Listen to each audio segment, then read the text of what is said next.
윤석열 대통령은 14일 오후 부산국제금융센터에서 개최된 대통령 직속지방시대위원회의 지방시대 선포식에 참석해 정부는 지역의 기업 유치를 위한 세제 지원, 정주 여건 개선, 그리고 토지 규제 권한의 이양을 과감하게 추진할 것이라고 밝혔습니다. 이번 행사는 대한민국 어디서나 살기 좋은 지방시대를 열어나가기 위해 지방시대 비전을 공유하고 지방발전 전략을 토론하기 위해 마련됐습니다. 윤석열 대통령은 취임 이후 지방시대를 주요 국정 목표로 삼고 세 차례에 걸쳐 중앙지방협력회의를 개최하는 등 본격적인 지방시대를 열기 위한 해법을 모색해왔습니다. 대통령은 지방시대 선포 메시지를 통해 대한민국 전체의 발전과 성장을 위해서는 서울과 부산이라는 두 개의 축이 작동되어야 하며 그래야 영남과 호남이 함께 발전함으로써 대한민국 전체가 일어날 수 있다고 말했습니다. 대통령은 이어서 지역의 경쟁력이 곧 국가의 경쟁력이라며 우리 정부는 모든 권한을 중앙정부가 움켜쥐고 만료만 지방을 외치던 지난 정부의 전철을 밟지 않을 것이라고 강조했습니다. 대통령은 또 진정한 지방시대를 열기 위해 중앙과 지역의 긴밀한 협력은 물론 국민 여러분과 함께할 것이라고 지방시대를 열기 위한 정부의 강한 의지를 밝혔습니다. 이날 행사에서 정부는 지역의 투자 활성화 및 양질의 일자리 창출, 지역 교육 문화 여건 개선 등을 위해 기회발전 특구, 교육 자유특구, 도심융합특구, 문화특구 등 4대 특구를 중심으로 한 5대 전략, 9대 정책을 발표했습니다. 먼저 기업의 지방 이전과 지방 투자 촉진, 양질의 신규 일자리 창출을 위해 내년부터 기회발전 특구를 지정합니다. 기회발전 특구에서는 지방정부가 여의도 면적만한 공간을 선정해 산업통상자원부 장관에게 지정을 신청하게 되며 특구로 지정될 경우 세제 감면, 규제 특례 재정 지원, 정주 여건 개선 등 기존 특구와 차별화되는 10종 이상의 인센티브가 패키지로 제공됩니다.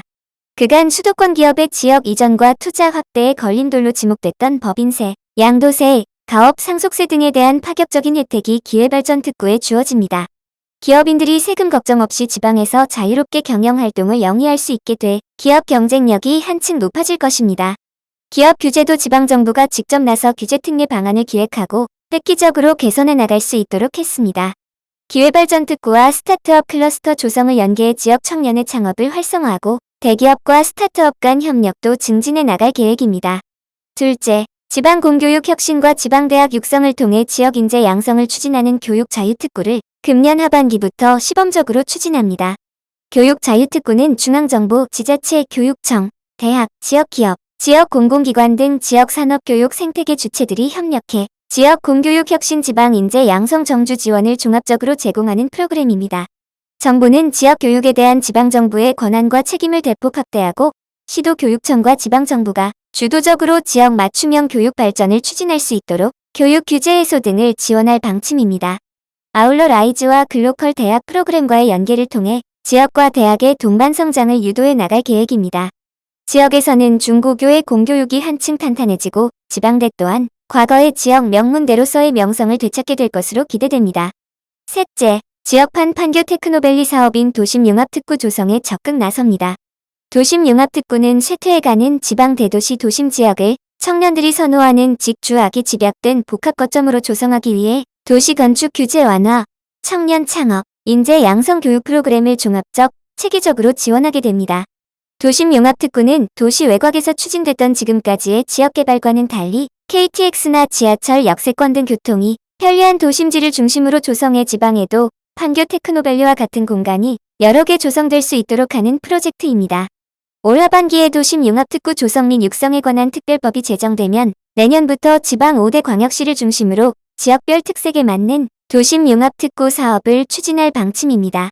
지방 주요 도시의 서울 인근의 판교 테크노밸리와 같은 곳이 하나씩 생기는 것입니다. 넷째, 지방의 관광 자원과 문화를 자산으로 키워내는 로컬리즘 정책을 본격 추진합니다.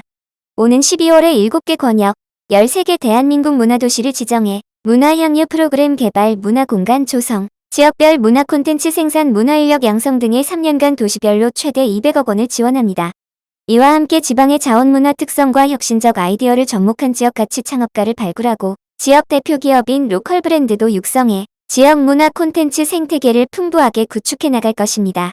또한 정부는 2030년까지 디지털 혁신지구 5개 이상 조성, 2027년까지 과학기술원 부설 AI 영재고 2개 신설 등 디지털 기반으로 지방신산업 혁신 역량을 강화하고 15개 국가 첨단 전략산업단지 조성과 지방 킬러 규제 해소를 통해 지역 경제를 활성화해 나갈 계획입니다.